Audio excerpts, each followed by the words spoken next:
बड़े बुजुर्ग छोटे भाई और मेरी उम्र के नौजवानों को मेरा प्यार भरा नमस्कार। भरपूर पैसा पर खेले कैसा में आपका स्वागत है। आज इस वीडियो में हम बात करेंगे डी लिस्टिंग ऑफ शेयर्स क्या होता है। जैसा कि आप सब जान रहे हैं कि हम स्टॉक मार्केट में सबसे बेसिक से एडवांस लेवल की तरफ जा रहे हैं। जितना भी एक्सपीरियंस हमारे पास है वो हम आपके साथ शेयर करने की कोशिश कर रहे हैं। सिर्फ शर्त एक ही है कि आपको हमारे इस चैनल के साथ और हमारे इन वीडियोस के साथ बने रहना होगा। अगर आप ऐसा करते हैं तो मुझे लगता है कि मैंने भी कई सारे देखे हैं प्लेटफॉर्म। मुझे नहीं लगता कि एक पर्टिकुलर सीरीज में कोई भी आपको मटेरियल अवेलेबल हो रहा है। लोगों को जैसे मटेरियल है लेकिन रैंडमली मतलब कोई पार्ट जो पर्टिकुलर जगह पर होना चाहिए वो आपको कहीं दूसरी जगह पर मिलेगा और इस तरह से। लेकिन हमारे इस सीरीज में आपको है ना जीरो से लेकर यानी कि शून्य से लेकर ऊपर तक असेंडिंग ऑर्डर में आपको पूरा नॉलेज मिलेगा। सबसे पहले हमने देखिए अब स्टॉक मार्केट की टर्म्स के बारे में जान रहे हैं, फिर कैंडल्स के बारे में जानेंगे, फिर चार्ट्स के बारे में जानेंगे। उसके बाद हम आगे चलकर पैटर्न्स, चार्ट के जो पैटर्न्स वगैरह ये सारी चीजें हैं, और उसके बाद लाइंस कैसे खींचते हैं, उसके बाद ऑप्शंस। इस तरह से हम धीरे धीरे है ना एडवांस की तरफ जाएंगे। तो ये टर्म्स को है ना जानना बहुत जरूरी है इस बीच में। अगर आपको बाजार में बने रहना है और आपका जो पैसा है, आपकी जो पूंजी है, उसे अगर सेफ रखना है तो इन टर्म्स को जानना बहुत जरूरी है। तो इसीलिए और डी लिस्टिंग टर्म्स क्या है, 1 मिनट में बताने वाली टर्म्स नहीं है। तो इसलिए डिटेल्स में बताने के लिए मैंने एक अलग से वीडियो बनाया है। तो डी लिस्टिंग ऑफ शेयर्स यानी कि मतलब आपको समझ में ही आ जाएगा। तो डी लिस्टिंग जब होती है तो क्या हमें पैसे का नुकसान होता है या फिर हमें पैसे का फायदा, ये सारी चीजें हम अगर जानने की कोशिश करेंगे तो हम इस वीडियो में एनालिसिस कर रहे हैं उसी चीज का। तो रीलिस्टिंग जानने से पहले हमें लिस्टिंग क्या होती है ये देखना होगा। तो लिस्टिंग जैसे कि आपको पता ही है कि भाई जब कोई नई कंपनी बाजार में आती है तो उसे आईपीओ लाना पड़ता है, क्योंकि कंपनी के पास जब पैसा नहीं होता है तो कोई भी पर्टिकुलर एक मालिक, दुनिया में ऐसा कोई भी नहीं है कि जो एक आदमी किसी पर्टिकुलर कंपनी को स्टार्टिंग में ही खरीद ले। आईपीओ आने के बाद में पहले तो बहुत लोग ऐसे हैं कि उनकी खुद की अपनी कंपनियां है ना, लेकिन बात कर रहा हूँ मैं आईपीओ के बाद। जैसे आज आईपीओ आया और अगले दिन उसने पूरी कंपनी को खरीद लिया, ऐसे नहीं होता। जब पैसे नहीं होते तभी लोग बाजार में आते हैं और आईपीओ के द्वारा पैसे इकट्ठे कर लेते हैं। आईपीओ आने का मतलब क्या है कि हमसे पैसे ले लेते हैं और उसके बाद हमें उसके बदले में शेयर देते हैं, यानी कि हमें भी उस कंपनी का जो थोड़ा बहुत जो भी हिस्सा है अपने पैसे के हिसाब से वो शेयर्स हमें देते हैं, यानी कि हिस्सा हमें देते हैं। उसे बोलते हैं लिस्टिंग। और डी लिस्टिंग इसी के बिल्कुल अपोजिट है। जब कोई कंपनी लिस्ट हो गई है, एक्सचेंज में दिखने लगी है, भाई खरीदना बेचना चालू हो गया, उसमें व्यापार चालू हो गया है, कुछ दिन के बाद मालिक को लगता है कि नहीं, डीलिस्टिंग कई कारणों से हो सकती है, कोई जरूरी नहीं है कि कोई एक पर्टिकुलर कारण से ही हो। हम जानेंगे उसे, डीलिस्टिंग के प्रकार भी हम जानेंगे कितने होते हैं। तो डीलिस्टिंग होती है या तो कंपलसरी डीलिस्टिंग करवाते हैं सेबी वाले जो अपना सरकारी बोर्ड है, और या तो फिर वॉलंटरी भी डीलिस्टिंग हो सकती है। तो यही चीज जानेंगे कि भाई डीलिस्टिंग किन कारणों से होती है और कैसे प्रोसेस होती है, हमें कैसे सतर्क रहना चाहिए डीलिस्टिंग के दौरान। ओके, जैसा कि आपको मैंने थोड़ी देर पहले बताया है कि डीलिस्टिंग जब होती है तो स्टॉक एक्सचेंज से वो लिस्ट होना हट जाता है, यानी कि दिखना बंद हो जाता है। आप उसे ना खरीद सकते हैं ना उसे बेच सकते हैं। उसे बोलते हैं डी लिस्टिंग ऑफ शेयर्स या फिर डी लिस्टिंग ऑफ स्टॉक्स। ठीक है, आपको शेयर्स वो नहीं मिल पाएगा। चलो आगे हम चलते हैं। अब देखिए डी लिस्टिंग जैसे कि मैंने आपको बताया है कि 2 प्रकार की होती है, एक वॉलंटरी डी लिस्टिंग और एक compulsory D listing. Voluntary D listing यानी कि ऐच्छिक, जिसे हम बोलते हैं VRS, voluntary retirement of service. जिसे नहीं बोलते, जैसे गवर्नमेंट अगर कोई जॉब कर रहा है तो बोलते हैं कि कहाँ, अरे VRS में जा रहा हूँ, यानी कि voluntary retirement of service. Okay, तो वो होते हैं अपनी इच्छा से। वॉलंटरी डी लिस्टिंग कौन करता है? जैसे कि कुछ दिन पहले की एक न्यूज है वेदांता के जो मालिक है उन्होंने क्या किया कि भाई डीलिस्टिंग की प्रोसेस चालू कर। डीलिस्टिंग की प्रोसेस कई तरह से होती है, मतलब एक स्टेज से नहीं होती है। पहले तो 90% शेयर होल्डर्स राजी होना चाहिए डीलिस्टिंग के लिए, ये सबसे पहली जो शर्त है वो भी जानेंगे हम आगे। और ऐसी कई शर्तें हैं। फिर प्राइस के लिए झगड़ा होता है, झगड़ा मतलब वाद विवाद होता है कि कितनी प्राइस पे डीलिस्टिंग होगा। ये तो डीलिस्टिंग, वॉलंटरी डीलिस्टिंग में एक्चुअली होता क्या है कि जो कोई मालिक होते हैं ना, वो चाहते हैं कि नहीं, अभी हमारे पास बहुत पैसा आ गया है, या उन्होंने कोई और अपना बिजनेस बेच दिया है और किसी पर्टिकुलर बिजनेस में फोकस करना चाहते हैं, तो उन्हें उसको खरीदना पड़ेगा, क्योंकि वो नहीं चाहते कि उसे उसका शेयर्स किसी को मिले, यानी कि वो कोई और भी उसका मालिक हो जाए। हम खुद ही उसका मालिक बनना चाहते हैं। जैसे कि बाजार में अभी भी छोटी छोटी कंपनियां हैं जिनके मालिक लोग हैं खुद ही मालिक से, 100% मालिक से, क्योंकि उन्होंने आईपीओ लाया नहीं, लिस्ट करवाई नहीं कंपनी, तो खुद मालिक हो गए हो। चाहे वो 2 भाई हो या फिर मामा भांजा हो या चाचा भतीजा हो या फिर कोई भी हो सकते हैं, ऐसे भी लोग हैं।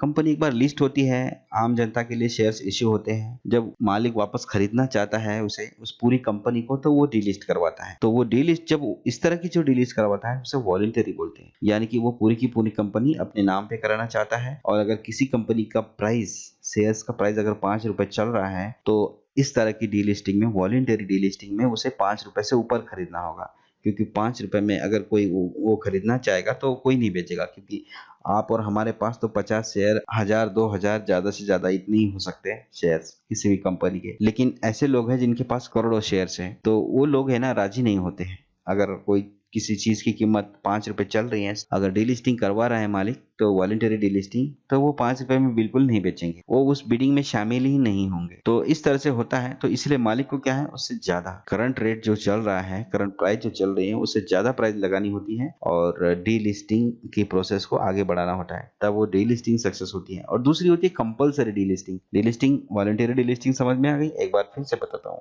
अगर कोई कंपनी का मालिक है, कंपनी कोई लिस्टेड है, कंपनी बहुत पैसा कमा रही है, और अब मालिक चाहते हैं कि वो हमारे पास बहुत पैसा आ गया है, हम इस कंपनी को खुद ही खरीद सकते हैं, तो वो क्या करते हैं, उसे डीलिस्ट करवाते हैं, वॉलंटरी डीलिस्टिंग। ठीक है, वो कभी भी ऐसा कर सकते हैं। जब वॉलंटरी डीलिस्टिंग करवाएंगे तो वो अपना जितना भी समझौता होगा प्राइस में, उतने रुपए में वो अपने शेयर्स वापस खरीद लेंगे और उसके बाद खुद मालिक बन जाएंगे। तो ये होता है वॉलंटरी डीलिस्टिंग। अब कंपल्सरी डीलिस्टिंग क्या होता है? ये बहुत ही डेंजरस मामला है, कंपल्सरी डीलिस्ट। कंपल्सरी डीलिस्टिंग का मतलब ये है कि सेबी के कुछ नियम होते हैं। अगर कोई कंपनी खड़ी होती है, जब वो आईपीओ के द्वारा पैसा लेती है आम जनता से, बाजार से, उसके बाद उस पैसे की सुरक्षा करना सेबी का काम है। तो उसका काम है कि आम जनता के शेयर्स और पैसे दोनों को सुरक्षित, सेफ कैसे रखे जाएंगे, बाजार में किस तरह से शांति का माहौल बना रहेगा, किस तरह से इन्वेस्टर्स के फेवर में बाजार को रखा जाएगा, किस तरह से पूरा कमांड और कंट्रोल वो रखते हैं बाजार का, शेयर बाजार। तो उन सेबी के कुछ नियम भी तो है, जैसे बैंक खोलने के लिए आरबीआई के नियम है। इस तरह से अगर कोई कंपनी में का आईपीओ लाना है तो सेबी के कुछ नियम्स होते हैं, उनका पालन करना होता है। अगर कोई कंपनी उन नियम्स का पालन नहीं करती है तो सेबी को डीलिस्ट करवाना पड़ता है, मजबूरन डीलिस्ट करवाना पड़ता है। ठीक है, आम जनता के हित के लिए। लेकिन कभी कभी होता क्या है कि वो डीलिस्ट जब करवाते हैं, जैसे कि मान लो आप बस स्टैंड में हम लोग जाते हैं, बस मैं एग्जांपल देता हूँ, इससे मैच होता है या नहीं आई डोंट नो, बट मैं अभी मेरे दिमाग में ये एग्जांपल आया है। देखिए, हम बस स्टैंड में जाते हैं, बस में जाते हैं। हम जब स्टूडेंट थे तो हम बस स्टॉप से बस में बैठकर स्कूल में जाते थे, ऑटो इतने नहीं थे। तो कभी कभी बस स्टैंड में है ना, पुलिस वाले रहते हैं या फिर कोई भी सरकारी कर्मचारी रहता है। बस स्टैंड में ऐसा बहुत बार होता है कि बेवारस चीज आपको मिल जाती है, बेवारस। तो बेवारस का भी सामान मिलता है, क्योंकि कोई यात्री आता है, उसकी बस ही लग जाती है जल्दी जल्दी, तो वो अपना सामान उठाता है और कोई उसके बीच में एक सामान छूट जाता है, वो जाके अपना बस में बैठ जाता है। यात्री तो चला गया, लेकिन सामान बच गया है ना। अब सामान पुलिस को मिलता है। पुलिस यानी कौन? सेबी। ठीक है, पुलिस यानी सेबी, और जो यात्री है यानी कि वो कौन है? कंपनी है। ओके, और जो सामान है वो आप शेयर होल्डर समझ सकते हैं, या फिर शेयर समझ सकते हैं, या फिर कंपनी की संपत्ति समझ सकते हैं। ऐसा मैं क्यों बता रहा हूँ? क्योंकि अब वो पुलिस वाले की जिम्मेदारी है कि भाई उस सामान को सही जगह पर पहुंचाया जाए, वो जिसका सामान है उस तक पहुंचे किसी ना किसी तरह से, है ना। तो वो उसके ऊपर कार्रवाई शुरू कर देते हैं। तो ये होता है। तो सेबी में भी वैसे होता है। कंपनी होती है, कंपनी के मालिक कभी कभी धोखा करते हैं। नियम का पालन नहीं करना मतलब क्या है कि शेयर होल्डर्स के साथ धोखा करना। जब शेयर होल्डर्स के साथ धोखा हो जाता है तो सेबी एक्टिव हो जाती है। भाई शेयर होल्डर्स के साथ धोखा हो रहा है, तो शेयर होल्डर्स के पैसे और शेयर कैसे सुरक्षित मिलेंगे वापस, तो इसमें अपनी प्रोसेस में लग जाती है सेबी। और मालिक तो जेल में जाता है, या फिर वो डिफॉल्टर हो जाता है, या कुछ भी कारण से मालिक बस में बैठकर चला जाना मतलब क्या है कि भाई डिफॉल्टर हो गया, या किसी एक्ट में फंस के उसे अंडर कस्टडी चला गया। बहुत बार ऐसे हुआ है। तो इस तरह से होता है। तो फिर बची हुई जो प्रॉपर्टी है, बची हुई जो एसेट्स हैं, उसे कंपल्सरी डीलिस्टिंग के द्वारा उसे निपटान करना होता है। तो वो होती है कंपल्सरी डीलिस्टिंग। कभी कभी मालिक के पास इतना टैक्स हो जाता है, इतना कर्जा हो जाता है कि वो कुछ भी नहीं कर पाता है। तो ऐसे कंडीशन में वो टैक्स नहीं भरेगा, डिविडेंड टाइम पे नहीं देगा, कंपनी को, एम्प्लॉयज को सैलरी वगैरह, बहुत सारे होते हैं नियम सेबी के, उनका पालन नहीं कर रहा है, डीलिस्टिंग करवानी पड़ती है। उस डीलिस्टिंग को बोलते हैं कंपल्सरी डीलिस्टिंग। ये बहुत डेंजर होती है, इसमें नुकसान आप उम्मीद कर सकते हो। ठीक है, ऐसे स्टॉक्स में अगर आप घुस चुके हो और डीलिस्टिंग हो रही है, वॉलंटरी डीलिस्टिंग हो रही है, तो आप उसमें बने रहिए, कोई दिक्कत। वॉलंटरी डीलिस्टिंग कोई फॉल्ट नहीं है, कोई गलती नहीं है। वो मालिक अपनी खुद खरीदना चाहते हैं। सिर्फ उसमें लड़ाई होती क्या है कि भाई प्राइस के लिए लड़ाई होती है। कोई बड़ी एफआईआई है, डीआईज है, वो क्या करते हैं, नहीं मैं इतने प्राइस में ही, अगर किसी की 5 रुपए चल रही है तो नहीं भाई मैं 10 रुपए से पहले नहीं बेचूंगा, 9 रुपए में भी नहीं बेचूंगा, और मालिक बोलता है कि मैं 6 रुपए से ज्यादा नहीं लूंगा। तो इस तरह की लड़ाई हो सकती है। इसमें क्या है, डीलिस्टिंग होगी नहीं और अपनी कंपनी वापस से लिस्टिंग होती रहेगी और खरीदी बिक्री चालू हो जाएगी। तो ये होता है। तो डीलिस्टिंग और लिस्टिंग मैंने बहुत अच्छे से शायद समझाने की कोशिश की है। ओके, तो देखिए मैंने ये आपको समझा ही दिया है कि वॉलंटरी डीलिस्टिंग और कंपलसरी डीलिस्टिंग वगैरह जो है, कंपनी के जो मालिक है, प्रमोटर जो है, खुद ही अपना सारा हिस्सा खरीदना चाहते हैं, इसलिए वो क्या करते हैं, ट्रेडिंग बहुत ही कम या ना हो रही हो तब, देखिए एक बार पढ़ ही लेता हूँ मैं, कई बार कंपनियां खुद ही अपने शेयर स्टॉक एक्सचेंज से डीलिस्ट करवाना चाहती है। इस तरह की डीलिस्टिंग को वॉलंटरी डीलिस्टिंग कहा जाता है और इसके पीछे कई कारण हो सकते हैं। कंपनी को लगता है कि उसके शेयर की कीमत उसकी सही वैल्यू नहीं दिख रही है। अगर प्रमोटर खुद ही सारा हिस्सा कंट्रोल करना चाहते हैं तब भी ऐसा हो सकता है। अगर कंपनी में शेयर्स में ट्रेडिंग बहुत कम या न हो रही हो तब भी ऐसा होता है। ऐसे कई और भी कारण हैं जो कंपनी खुद अपने शेयर्स को स्टॉक एक्सचेंज से डीलिस्ट करवाना चाह सकती है। तो इसी तरह से ये और कंपलसरी डीलिस्टिंग है। कई बार कुछ कंपनियों को सेबी द्वारा, ये तो आपको बताया कि नियम का पालन नहीं करने से कंपनी का के साथ ऐसा होता है। अब बात यह है कि भाई आपको जब डीलिस्टिंग होती है तो इसमें किस तरह से होता है, ये भी मैंने आपको बता दिया कि किस तरह से फायदा होता है और किस तरह से क्या होता है। फिर भी मैं इसको स्लाइड को पढ़ लेता हूँ। डीलिस्टिंग की प्रक्रिया में निश्चित होने वाली फाइनल प्राइस पर अपने शेयर्स बेचने होते हैं। कैसे होती है डीलिस्टिंग? सबसे पहले उस कंपनी को अपने बोर्ड ऑफ डायरेक्टर्स से डीलिस्टिंग के लिए अप्रूवल लेना पड़ता है। एक बोर्ड ऑफ डायरेक्टर्स होता है, उसके लिए परमिशन लेनी होती है बोर्ड ऑफ डायरेक्टर्स से। जब उनकी परमिशन आती है तो डीलिस्टिंग की प्रक्रिया शुरू होती है। इस मीटिंग में उस कंपनी के शेयर्स की एक फ्लोर प्राइस तय होती है। फ्लोर प्राइस के बाद रिवर्स बुक बिल्डिंग प्रक्रिया शुरू हो जाती है। रिवर्स बुक बिल्डिंग यानी वो भाव जिस पर निवेशक अपनी कंपनी को शेयर्स बेचना चाहते हैं, तो उसको बोलते हैं reverse book building. Floor price यानी कंपनी रखेगी, रिवर्स बुक बिल्डिंग यानी कि जिनके पास शेयर्स है वो लोग रखते हैं। फिर कंपनी को स्टॉक एक्सचेंज से डीलिस्टिंग के लिए परमिशन लेनी पड़ती है। स्टॉक एक्सचेंज से भी परमिशन लेनी पड़ती है। स्टॉक एक्सचेंज से मंजूरी मिलने के बाद कंपनी डीलिस्टिंग के बारे में अनाउंसमेंट करती है, जिसमें निवेशकों को किस तारीख से किस तारीख तक अपने शेयर्स बेचने के लिए बिड लगानी है उसकी जानकारी दी जाती है। इस प्रक्रिया में जिस दाम पर सबसे ज्यादा बिड आती है वही डीलिस्टिंग की फाइनल प्राइस हो जाती है। ठीक है, अगर प्रमोटर को वह प्राइस मंजूर है तो कब तक शेयर धारक को शेयर प्रमोटर को बेच सकते हैं इसकी अनाउंसमेंट की जाती है। लेकिन अगर प्रमोटर को वह प्राइस मंजूर न हो तो डीलिस्टिंग नहीं हो सकती। इसके अलावा अगर बिडिंग के समय के दौरान बहुत ही कम बिडिंग आए तब भी डीलिस्टिंग नहीं हो सकती। तो ये सारी बातें हैं। डिटेल्स में कोई चीज अगर जानेंगे ना तो तभी आपको फायदा होगा शेयर मार्केट में, नहीं तो शेयर मार्केट में आधा अधूरा ज्ञान वैसा ही होता है कि आप यात्रा करने तो निकल गए लेकिन आपको किसी भी स्थान का पता नहीं है। तो आपको पैसे तो ज्यादा लगेंगे भाई। पर्टिकुलर आगरा में गए ताजमहल देखने के लिए, आपको बिल्कुल पता ही नहीं है कि ताजमहल है ही कहाँ। आप दिल्ली चले जाओगे, बोलोगे यार मेरे को ताजमहल पे ले जाओ, तो ऑटो वाला ले जाएगा क्या आपको? ताजमहल में नहीं ले जाएगा ना। वो बोलेगा ताजमहल तो आगरा में है महाराज। अच्छा आगरा में है, हाँ हाँ आगरा में है, आपको फलाने रेलवे स्टेशन से जाना पड़ेगा, जबकि रेलवे स्टेशन वही होगा।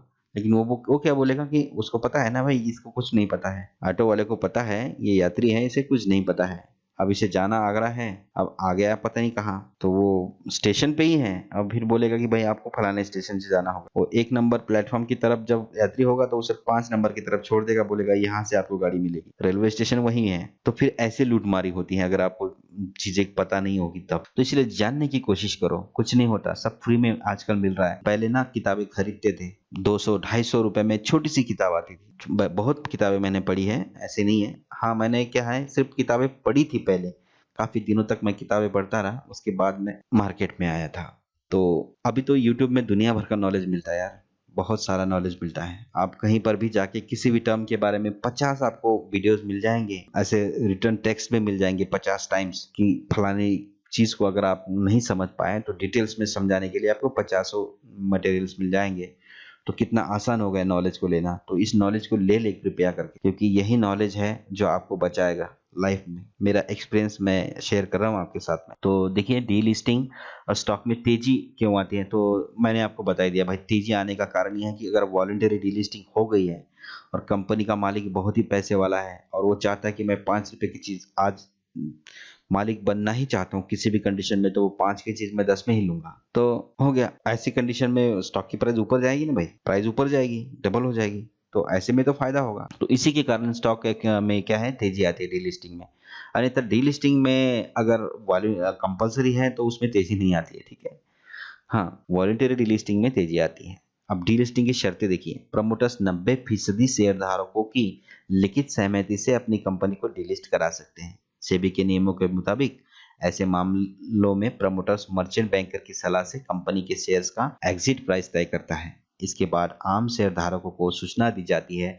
शेयर धारकों की सहमति मिल जाने पर प्रमोटर्स उन्हें पैसे का भुगतान करके कंपनी से एग्जिट करा सकते हैं। सेबी के नियमों के तहत केवल उन्हीं कंपनियों को डीलिस्ट की अनुमति है जिनके शेयर्स का कारोबार पिछले 1 साल से नहीं हुआ है। रजिस्टर्ड स्टॉक एक्सचेंज में जिन छोटी लिस्टेड कंपनियों के इक्विटी का पिछले 12 महीनों में कारोबार कुल शेयर का 10% से कम है, वो आसान प्रक्रिया के जरिए शेयर बाजारों से डीलिस्ट हो सकते हैं। ये कुछ शर्तें हैं, लेकिन तकरीबन क्या है, अगर परमिशन मिल जाती है तो वॉलंटरी डीलिस्टिंग का तो कोई मेरे हिसाब से वो नहीं है कि भाई कम मालिकों के पास पैसा है या नहीं है। ये छोटी मोटी शर्तें हैं, अगर ये पूरी हो जाती है तो कोई दिक्कत नहीं है। सेबी को क्या दिक्कत है भाई, कंपनी का मालिक है, अपनी कंपनी को वापस खरीदना चाहता है तो खरीद ले, जो मेरे शेयर होल्डर्स हैं उन्हें अपना पैसा वापस दे दे, ठीक है। तो निवेशकों के पैसों का क्या होगा, ये सारी चीजें हैं। मेरे ख्याल हिसाब से हमने डिस्कस कर ही लिया है, फिर भी स्लाइड में है तो हम पढ़ लेते हैं इसे, ठीक है। आप यह जानकर खुश होंगे कि किसी भी शेयर की डीलिस्टिंग होने से पहले उसके निवेशकों को 1 महीने का समय दिया जाता है। इस समय के दौरान निवेशकों को उस कंपनी के शेयर्स प्रमोटर्स को बेचे जाने होते हैं। किस तारीख से किस तारीख तक ऐसा किया जा सकता है, इसके बारे में जानकारी अखबार और अन्य सोशल मीडिया में कंपनी द्वारा दी जाती है। यह जानकारी इंग्लिश और हिंदी दोनों ही भाषा में दी जाती है, जिसमें डीलिस्टिंग की पूरी प्रक्रिया, पूरी जानकारी दे दी जाती है। जैसे डीलिस्टिंग में होने वाली कंपनी का नाम, स्टॉक एक्सचेंज जहां से वह डीलिस्ट होने वाली है आदि, ये सारी जानकारी की प्रक्रिया शुरू हो जाती है। और उसके बाद ही, मतलब अंधेरे में नहीं होता है काम, ठीक है। कहीं आप सोचो कि अंधेरे में होने लगता है, तो आपको कंपनी की डीलिस्टिंग से लाभ भी हो सकता है और नुकसान भी हो सकता है। यह आपकी खरीद कीमत और डीलिस्टिंग की फाइनल प्राइस पर निर्भर होगा। कई बार वॉलंटरी डीलिस्टिंग के समय कई बार कंपनी बाजार से ज्यादा दाम पर अपने शेयर्स खरीदती है। अगर ऐसे में फाइनल प्राइस आपकी खरीद कीमत से ज्यादा होगी तो लाभ ही हो सकता है, लेकिन अगर फाइनल प्राइस आपकी खरीद कीमत से कम है तो आपको नुकसान भी झेलना पड़ सकता है। तो ये सारी चीजें हैं डीलिस्टिंग में। मेरे हिसाब से है ना, मैंने बहुत अच्छी तरह से समझाने की कोशिश की है, लेकिन अगर आप समझ भी नहीं पाए तो जैसे कि बोलते हैं ना कि भाई आपको, जैसे आप मुंबई में बैठे हो और आप बोलोगे दिल्ली में, भाई कोई भी आप एक रोड ले लीजिए, कृष्ण मेनन मार्ग मैं ले लेता हूँ या फिर इंडिया गेट ले लेता हूँ। भाई इंडिया गेट सबको पता है, कृष्ण मेनन मार्ग बहुत ज्यादा लोगों को नहीं पता है, तो मैं इंडिया गेट ले लेता हूँ। मुंबई में बैठा है आदमी, बोलेगा भाई इंडिया गेट कहाँ पर है, अगर उसे कुछ नहीं पता है कि इंडिया गेट है कहाँ पर है, तो कोई वो बोलता है, जो भी आंसर देने वाला है बोलता है भाई दिल्ली में है। अगर आपको ये भी पता नहीं है कि इंडिया गेट कहाँ पर है, लेकिन ये आपको पता, कम से कम इस वीडियो से ये तो पता लग गया कि दिल्ली में है इंडिया गेट, है ना। मेरा कहने का मतलब आप समझ गए होंगे। अगर आपको डिटेल्स में अगर नहीं भी पता होगा, अगर आप नहीं भी जानने की इच्छा थी आपकी पहले, लेकिन मेरे इस वीडियो के कारण आपको कम से कम इच्छा जागेगी कि वाकई में यार डीलिस्टिंग ऐसी होती है क्या, मैं जानने की कोशिश करता हूँ। मुझे इस वीडियो में तो पता नहीं लगा, लेकिन मैं किसी और की वीडियोस देखता हूँ, तो ये उम्मीद शायद मैंने इस वीडियो के जरिए डाली है। तो ये था इस वीडियो में। नेक्स्ट वीडियो में इसी तरह की, अभी स्टॉक मार्केट की जो टर्म्स है ना वो खत्म नहीं हुई है। मैं ऐसा आदमी हूँ, कोई भी ज्ञान है ना बांटना आधा अधूरा मैं पसंद नहीं करता हूँ, तो अभी बहुत सारी टर्म्स बाकी हैं, तो इंतजार करें दिल थाम कर। आगे आने वाले समय में आपको एक ऑर्डर से, बेसिक ऑर्डर से असेंडिंग ऑर्डर से हर टॉपिक की जानकारी मिलेगी। उसके बाद मुझे उम्मीद है कि आप अपने पैसे को सेफ तो रख ही पाओगे, लेकिन आप प्रॉफिट में कन्वर्ट हो जाओ कि एक चतुर चालाक ट्रेडर जिसे बोलते हैं। यहाँ पर चिड़िया खास करके ना, आप अगर उनकी तरफ ऐसा हाथ फेंको भी ना, खाली कुछ नहीं फेंकोगे, पत्थर भी नहीं मारोगे, ऐसे ही करोगे तो वो उड़ जाती है, इतनी वो एक्टिव होती है। उन्हें पता है कि उन्हें खतरा नहीं है, लेकिन वो फिर भी उड़ जाती है। क्यों पता है? क्योंकि इतनी सी जान है, अगर वो गलती से पत्थर आ ही गया तो मर ही जाना है। तो वही काम हमने करना है, चिड़िया हमने बनना है। बिल्कुल थोड़ा सा अगर लगती है कहीं से भी कि भाई अब प्राइस बढ़ने वाली है या फिर गिरने वाली है, तो तुरंत एग्जिट सौदे से।